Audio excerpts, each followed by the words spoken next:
बड़े भारी मन से बार बार एक वक्तव्य माननीय प्रधानमंत्री का दोहराना पड़ जाता है, मजबूरी है इसलिए दोहराना पड़ जाता है क्योंकि देश का सवाल है।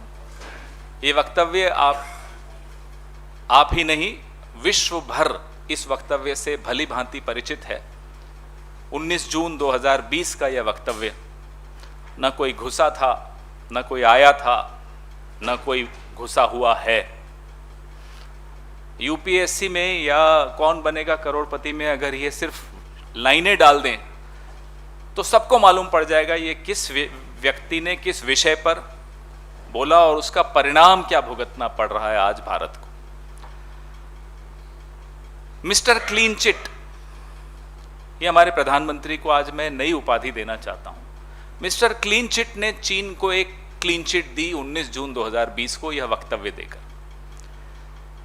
इतना गैर जिम्मेदाराना बयान था कि जितनी बार इसको दोहराया जाए उतना कम होगा। इस वक्तव्य की वजह से जो हमारे गलवान को लेकर, घोघरा को लेकर, हॉट स्प्रिंग के एक हिस्से को लेकर जो करारनामे भी हुए हैं, जो समझौते भी हुए हैं,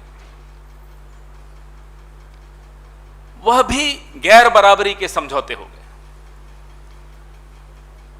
the balance is tilting towards China.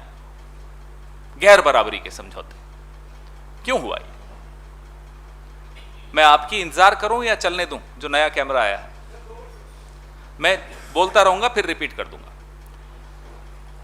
चीन की समझ में आ गया, विश्व की समझ में आ गया कि भारत में एक ऐसा प्रधानमंत्री है जिसको भारत की भौगोलिक संप्रभुता से अधिक, भारत की सीमाओं की सुरक्षा से अधिक अपनी कृत्रिम छवि की चिंता ज्यादा है। Here is the Prime Minister in India who is more worried about an artificial image of masculinity which he has created about himself, much more worried about that than the geographical integrity of the borders of India. ये कोई छोटी बात नहीं है, ये बहुत ज्यादा खतरनाक ऑब्जर्वेशन मानी जाएगी पूरे विश्व द्वारा, और इसके जिम्मेदार और कोई हो ही नहीं सकता। वही व्यक्ति हो सकता है जिसने ये टिप्पणी की थी। प्रधानमंत्रियों को, मंत्रियों को बहुत नपे तुले शब्दों में बोलना चाहिए, विशेष तौर पे जब वो विदेश नीति की कोई बात कर रहे हैं।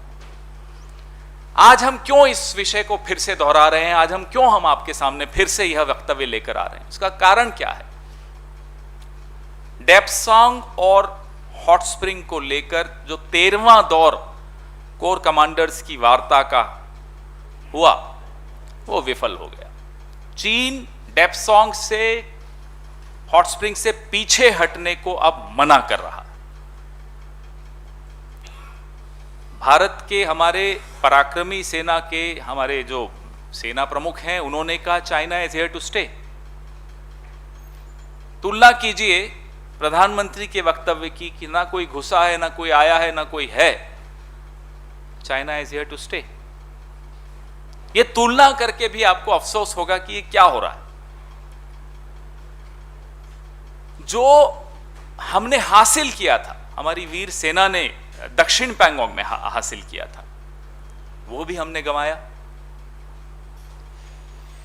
जहां हमारी पेट्रोलिंग होती थी अप्रैल 2020 से पहले तक, वहां अब पेट्रोलिंग नहीं होती, यथास्थिति नहीं वापस हम स्थापित कर पाए।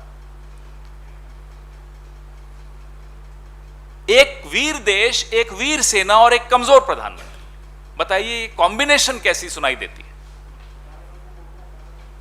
सेना के पराक्रम में न 67 में किसी को संशय हुआ, न 71 में किसी को संशय हुआ, न कारगिल के दौरान किसी को संशय हुआ। सेना के पराक्रम पे संशय हो ही नहीं सकता। और मैं हिम्मत मेरे में है ये बोलने की कि 62 में भी सेना के पराक्रम में कोई कमी नहीं थी, 65 में भी नहीं थी, 67 में भी नहीं थी, 71 में भी नहीं थी, 1990 में भी नहीं थी, 99 में यहां हमारी कमी राजनीतिक इच्छा शक्ति की बड़ी स्पष्ट तौर पे दिख रही है, जब चीन कहता है we will not go back. ना केवल we will not go back, Uttarakhand के 2 इलाकों में घुसकर हमारे पुल डिस्ट्रॉय कर कर चला जाता है। यह स्थिति कैसे पैदा हुई, इसका जवाब अब क्या होगा, यह चर्चा अब हमें सबको बार बार करनी पड़ेगी। अब तुंजुनाला पास जो था उत्तराखंड का, वहां आपने पहले कभी सुना ऐसा इस तरह से हिमाकत की हो चीन ने? बाराहोटी जो था, बाराहोटी में क्या कभी चीन पहले घुसा था इस तरह से जैसे अब घुसा था? तो वो लद्दाख हो, अरुणाचल हो, सिक्किम हो, उत्तराखंड हो, बार बार चीन ये हिमाकत करने की हिम्मत जुटाता है, क्योंकि उसे मालूम है मिस्टर क्लीन चिट उसको विश्व में क्लीन चिट दे देंगे।